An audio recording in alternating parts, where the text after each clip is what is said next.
تو وہ شخص جو تھا نا جس کی بیوی تھی، وہ کہتا میں 2-3 دفعہ کا غلام ادھر آ، فلانی چیز بتا. میرے ذہن میں یہ تھا کہ امیر المومنین نے کو بندہ کھڑا کیا آنے جانے والے مسافروں کا خیال کرے. میرے ذہن 2-4 دفعہ میں نے اپنے لفظوں میں بات بھی کہہ دی، لیکن جب اندر میرے بچے کی ولادت ہوئی تو اندر سے میری بیوی بولی اور حضرت عمر کی اہلیہ بولی اور بول کے کہنے لگی امیر المومنین مبارک ہو، آپ کے دوست کو رب نے بیٹا دیا ہے. وہ شخص کہتا ہے میں باہر کھڑا تھا، وجود تڑپ گیا، آنکھیں برس پڑی، کبھی نہیں رویا تھا پر کیفیت عجیب بن گئی. کوئی تقریر نہیں سنائی، کوئی اعلیٰ شعر نہیں انہوں نے پڑھا.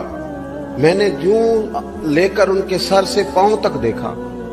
میں نے کہا یہ وہی شخص ہے جس کا نام لے تو کیسر و کسرا کانپ جاتے ہیں، یہ وہی شخص ہے. میں نے جمعے میں کہا تھا کہ روب کپڑوں کا نہیں ہوتا، روب تو دیانتداری کا ہوتا ہے. ہاں بڑا مال کما کے لوگوں نے بنائی ہوتی ہے کار کوٹھی، تو بندے کھڑے ہو کے کہہ دیتے ہیں 2 نمبر طریقے سے آیا ہے. اور 13ویں-14ویں گریڈ کا ملازم ہو تو اس کے سامنے بہت بڑا افسر ڈر رہا ہوتا ہے یار بندہ دیانتدار ہے، یہ رشوت نہیں لیتا، سفارش نہیں مانتا، یہ میرٹ پہ کام کرتا ہے. تو روب تو آپ کی دیانتداری کا ہے، آپ کی سچائی کا ہے. اپنی زندگی میں جو لوگ مقصد سمجھ گئے، مقاصد پا گئے، کچھ کر گئے، ہم ذرا الجھ گئے ہیں. پہلے اتنا شاندار مکان بناتے ہیں، پھر مرنے کو کس کا دل چاہے. اتنی محنت کر کے جو ہے وہ کوٹھی بنائی ہے تو اب چھوڑ کے کون جائے. وہ تیار بیٹھے تھے. انہیں نبی کریم نے کہا تھا کن فی الدنیا کانک غریب او عابر السبیل، تم نے مسافروں کی طرح رہنا ہے. او میرے بھائی، کبھی دیکھا ہے ایئرپورٹ پہ مسافر لڑتا ہو کہ میں نے یہ جگہ خریدنی ہے؟ اسے پتہ ہے کہ ابھی فلائٹ آنی ہے، میں نے تو چلے جانا ہے. ریلوے اسٹیشن پہ جو جگہ ہوتی ہے وہ خریدنے کے لیے لوگ رٹا نہیں ڈالتے، انہیں پتہ ہے پہلی ٹرین سے چلے جانا ہے. بس سٹاپ پہ جھگڑے نہیں ہوتے کہ یہ کرسی میری ہے، جانا جو ہے مٹی دیں تے مٹی رہنا ہی. ایویں کادی بلے بلے، اج مٹی دے اتے بندے آتے کل مٹی دے تھلے. اتنا زیادہ مقصد نہیں نا جب سمجھتے تو بے چین ہے، بے قرار. بعض لوگوں نے اتنے پیسے جمع کر لیے کہ اتنے کھا نہیں سکتے، اتنی ضرورت نہیں، لیکن اس کے باوجود ہے کہ وہ دوڑ ختم ہونے کا نام ہی نہیں لے رہے. حضرت صدیق اکبر رضی اللہ تعالیٰ عنہ امیر المومنین ہے. بادشاہوں کے بڑے بات ہوتی ہے. ہمارے ملک میں ایسے بھی بادشاہ گزرے ہیں کہ جو سفر پہ جاتے تھے تو خانساہ میں بھی لے جاتے تھے، باورچیوں کو بھی لے کے جاتے تھے کہ کھانا میری مرضی کا ہونا چاہیے. حضرت ابوبکر صدیق نے پانی مانگا، امیر المومنین، تو صحابہ نے نہ شہد ملا پانی پیش کیا. کوئی اتنی لمبی بات تو نہیں، لیکن صدیق اکبر رو ہی پڑے، اور اتنا روئے کہ ہجکیاں بن گئیں. لوگ کہتے ہیں پتہ نہیں تھا کس بات پہ رو رہے ہیں، پر ہم بھی رو پڑے. حضور آپ کیوں روتے ہیں؟ تو آپ فرمانے لگے یار مجھے آسانیوں میں مبتلا کرنے لگے ہو، مجھے ان دنیا کی لذات میں الجھانے لگے ہو. میں حضور کی بارگاہ میں بیٹھا تھا تو اللہ کے رسول فرما رہے تھے پیچھے ہٹ جا، پیچھے ہٹ جا، پیچھے ہٹ جا. میں نے پوچھا حضور آپ کس کو کہہ رہے ہیں؟ حضور فرمانے لگے دنیا میرے پاس آئی تھی، وہ قریب کرنا چاہتی تھی مجھے، تو میں نے اسے کہا پیچھے ہٹ جا، میرے نیڑے نہ آنا، دور ہٹ جا. وہ ہٹ تو گئی ہے پر جاتی دفعہ کہہ گئی ہے سونیا آپ تو بچ گئے ہیں پر آپ کے بعد والے کیسے بچیں گے؟ تو مجھے سینے سے لگا لے، گلے سے لگا لے. مقصد اپنا سمجھیں، اعمال کا حسن پیدا کریں. اگر انسان کا مقصود مال کمانا ہے تو اگر مال مل گیا تو اس کے بعد پھر کیا کرے گا؟ کسی نے طے کر لیا تھا کہ بہت بڑی گاڑی اور بہت بڑا بنگلہ مجھے چاہیے، تو وہ بنگلہ اسے مل گیا، گاڑی آ گئی. اب تو مقاصد کیونکہ طے نہیں ہوتے، تو جو چیز انسان چھوٹا سا مقصد طے کرتا ہے وہ اسے حاصل ہو جاتا ہے. میں نے ملک سے باہر جانا ہے، گھر سیٹ کرنا ہے، ساتھ والا پلاٹ لینا ہے، ہو گیا سارا کچھ. تو اب وہ پھر انسان بے چین ہو جاتا ہے، پریشان رہتا ہے، کہتا ہے سمجھ نہیں آتی مطلب مقصود کیا ہے. اللہ تبارک و تعالیٰ نے تو ایک تنکا بے مقصد پیدا نہیں کیا. اتنا سونا انسان کیسے بے مقصد پیدا کر؟ تو رب کریم نے ہمیں بتایا کہ مقصد تو تمہارا ہے. مقصد ہے الذی خلق الموت والحیات لیبلوکم ایکم احسن عملا. اس نے موت اور حیات اس لیے پیدا کی ہے تاکہ پتہ چلے تم میں اچھے عمل کون کرتا ہے، تم کس قدر زیادہ اپنے رب کی عبادت کرتے ہو، کس قدر زیادہ حسن اخلاق کا مظاہرہ کرتے ہو، کس قدر زیادہ لوگوں کی خدمت کرتے ہو، کس قدر زیادہ تم دین کی تبلیغ میں، اشاعت میں، ابلاغ میں، ترویج میں کردار ادا کرتے ہو۔ با مقصد تمہیں بنایا، با مقصد اچھا ترین عمل تم میں سے کون کرتا، اس لیے موت اور حیات پیدا کی تھی کہ تم نے ستھرے سے ستھرے اعمال، بہتر سے بہتر کردار، اعلیٰ سے اعلیٰ تمہارا انداز زندگی۔ دیکھیں، ہم نے لوگوں کے ساتھ مل کے رہنا ہوتا ہے، بہت ساری چیزیں ایسی ہوتی ہیں کہ جو تکلیف کا سامان بنتی ہیں۔ اب انہی لوگوں کے ساتھ اللہ نے ہمیں مل کے رہنے کا حکم دیا، ان کے حقوق ادا کرنے کا حکم دیا، تو ساتھ ساتھ نا درگزر کا بھی کہا، معافی کا بھی کہا۔ جب انسان معافی کر دینے والا ہو جاتا ہے، درگزر والا ہو جاتا ہے، تو پھر وہ بڑا ہو جاتا ہے، بڑے دل والا ہو جاتا ہے، بڑے حوصلے والا ہو جاتا ہے، بڑے ضرب والا ہو جاتا ہے، اس کی زندگی حسین ہوتی۔ تو یہاں آئے تھے کچھ کام کرنے، وہ جو ہم نے مقصود بنائے تھے نا، مطلب اچھے کپڑے، اچھی دنیا داری، اچھی گاڑی، اچھا موبائل سیٹ، وہ چونکہ مقصود نہیں تھا تو ان چیزوں کے حصول کے باوجود بھی لوگ پریشان ہیں۔ مقصود یہ تھا کہ بہترین عمل، سونا عمل، اعلیٰ ترین عمل میرے رسول پاک صلی اللہ علیہ وسلم کے غلاموں نے نا وہ عمل کر کے دکھایا۔ اعلیٰ ترین مزاج رکھتے تھے اور اعلیٰ ترین خدمت، یعنی لوگ ان کا کردار دیکھ کے نا، کردار اور عمل دیکھ کے، ہم تو لمبی تقریریں کرتے ہیں، باتیں کرتے ہیں، بڑا کچھ بتانا پڑتا ہے، لیکن وہ بس تھوڑا سا نا لوگ ان کے پاس اٹھتے بیٹھتے تھے، آتے جاتے تھے۔ اتنی دوڑ ہے کہ آگے بڑھ کے اور لینا ہے، اور لینا ہے، عالم مزید کا رٹا، وہ سمجھ گئے ہم نہ اڑے ہوئے ہیں۔ بہت سارے لوگ ایسے ہیں جنہیں صحیح بات کا پتہ چل گیا ہے، وہ فیصلہ کرنے میں دیر کر رہے ہیں۔ انہیں سمجھ آ گئی ہے کہ بہتر یہی ہے کہ میں وقت پہ مسجد آیا کروں، انہیں سمجھ آ گئی ہے بہتر یہ ہے کہ سویرے اٹھ کے نا واٹس ایپ بعد میں دیکھوں، پہلے قرآن پاک کی زیارت کر لیا کروں۔ سمجھ انہیں ہے، سمجھ ہے کہ باتیں زیادہ کرنے سے بہتر ہے درود و سلام زیادہ پڑھا جائے، پتہ انہیں ہے، فیصلہ ہی نہیں کر رہے، ارادہ نہیں بنا رہے، توجہ نہیں کر رہے۔ جب بہت زیادہ بندہ دنیا داری میں الجھ جاتا ہے نا، بہت زیادہ، آسانیاں تو بندے کو جینے نہیں دیتی۔ پہلے انسان کہتا ہے کہ موٹر سائیکل ہو جائے نا تو چلو سفر آسان ہوگا، پھر موٹر سائیکل کہتا ہے ٹائر 2 ہیں، 4 ٹائروں والی ہونا، چلو مہران ہی ہو جائے خیر ہے، لیکن مہران میں بیٹھتے ہی اسے خیال آتا ہے کہ اس کی تو سیٹیں تنگ ہیں، پھر اس سے بڑی گاڑی چاہیے۔ یہ روز دوڑ ہے، بانج فقیروں کسے نہیں ماریا، اے ہوئی چور اندر دا، یہ دوڑ ہے، یہ ختم۔ حضرت ابوبکر صدیق رضی اللہ تعالیٰ عنہ امیر تھے، ہمیں تو نا جی ایک سے ایک کھانا، اور آج یہ نہیں کھانا، آج میری مرضی کا کھانا، یہ میری مرضی کا، یہ میرے بچے کی مرضی کا، یہ فلانے کی مرضی کا، وہ خواہشات کا انبار۔ اور نفس بچے کی طرح ہوتا ہے، خواہش پوری کرو تو فوراً ہی دوسری بھی بتا دیتا ہے، دوسری پوری کرو تو تیسری کی بھی خبر دے دیتا ہے۔ ہم نا کیونکہ الجھ جاتے ہیں، پھر وہ الجھاؤ ہمیں باہر نہیں نکلنے دیتا۔ اگر تھوڑا تھوڑا کر کے، میرا مطلب یہ ہے کہ زندہ رہنے کے لیے روٹی کھانی ہے نا، مثلا روٹی کا لطف کتنی دیر ہوتا ہے، جتنی دیر منہ میں چباتے ہیں، اس کے بعد ختم۔ تو کپڑا تو پہننا تھا بدن چھپانے کے لیے، اس میں وہ کدھر سے آ گئی ساری کہانیاں جو آج بن گئی۔ اور اتنے میں نے عجیب و غریب نظام دیکھا ہے کہ نوجوان ہے، اچھا بھلا سیانا آدمی، کپڑے اس نے تازے سلوائے ہیں، اور 99 لوگوں نے کہا صحیح لگ رہا ہے، تو صرف ایک نے کہا نہیں ٹھیک لگ رہا، وہ پریشان ہو جاتا ہے، کہتے بھی اس کا کچھ کرو۔ کیوں؟ اس لیے کہ یہی سارا مقصود سمجھ لیا ہے، کپڑے پہننا، اسی میں الجھ جانا۔ میں اکثر دوستوں سے کہتا ہوں، میں خود کسی دوسرے کی بات نہیں کرتا، بہت زیادہ عمر نہیں میری، میں خود جایا کرتا تھا، شادی کوئی آ گئی تو 2-3 دن پہلے ابا جی کہتے تھے پرانے جوتے کچھ گنڈوا لا، کچھ پالش کرا لا، توڑے میں ڈال کے جانا موچی کے پاس، اس نے کچھ سیٹ کر دینے۔ اب کہاں رہ گیا جی یہ کام، چھٹی نہیں ہو گئی، اب کون سا ایسا سلسلہ ہے؟ وہ جو کہیں سے کپڑا تھوڑا پھٹ جاتا تھا نا،